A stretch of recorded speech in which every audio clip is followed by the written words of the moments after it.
one thing that I'm going, not a lot of people are touching sex education. Not a lot of people are talking about why we're not teaching our students or our young people what. From a point of view of, as in post-sports you got into, it's a good fun transition between sports and then education and then sexuality. So how did that turn came around, and what kind of mental health overlap do you have there? Yeah. So You as in yeah, it was kind of an unconventional path, I would say, to getting here, and I think it's what really gives me a more well-rounded perspective of how the world works and how all of this really fits into what it is I'm doing right now, and how the system and how the community all interacts.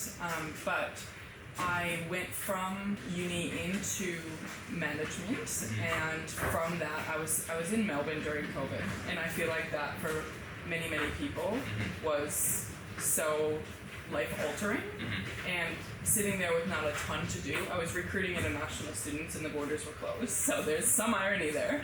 So I went, why don't I study in education, but I want to do a research degree because I want to understand some gaps in curriculum.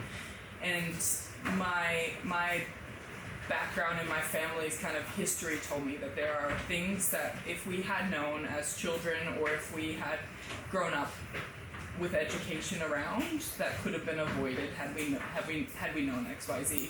And that's the case for many people when you talk about things like domestic violence or sexual assault or abuse, and I think relationship issues or breakdown, and just knowing that so many people around me were going through that at the same time as COVID was occurring. I just went, how do I get in there and study kind of that one thing that I'm going, not a lot of people are touching sex education, not a lot of people are talking about why we're not teaching our students or our young people what consent looks like, what proper communication looks like, what a strong relationship really is, and that's platonic and romantic. Like, how do we build community together in any facet? So if that's romantic, or if that's with your sports team, or if that's with your community or your coworkers or your colleagues. So that was the area that I was interested in. So by telling you that, you understand that that's human psychology really, and that's human interaction and how we are with one another, interpersonal relationships. So it was my supervisor at the time, who was also from a disability background, who was very interested in that sexuality education kind of space where I was studying LGBTQI issues and sexuality education. And through that, I just started, through my own podcast, actually talking more and more about that. And just as I learned, I would talk.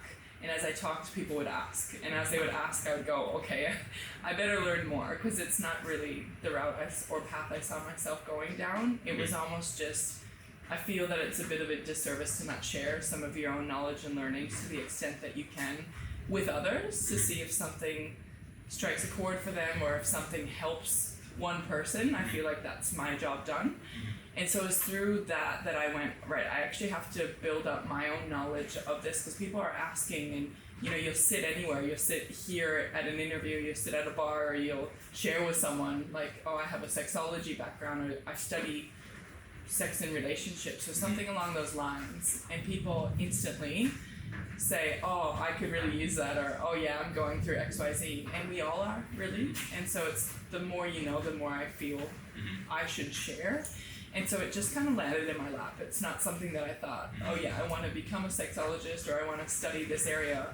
But it was so, I suppose, natural to me to want to explore that, just knowing that there's such a need for it, and how thankful people are when they just learn a little bit that just helps them day to day in their own relationships, or with themselves and their confidence and their ability to communicate or advocate for their own needs or wants.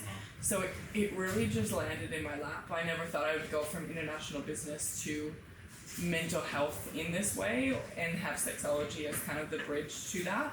But it's been like my favorite path, because I have some of the background that would tell me I have some corporate and business knowledge and acumen, and then I also just cherish the people side of my work. So it's this cool combination of understanding the very intricacies and probably the most taboo topic of mental health, or for many people, one of the most taboo subjects you can talk about, is something that I had to become super comfortable in speaking with others about.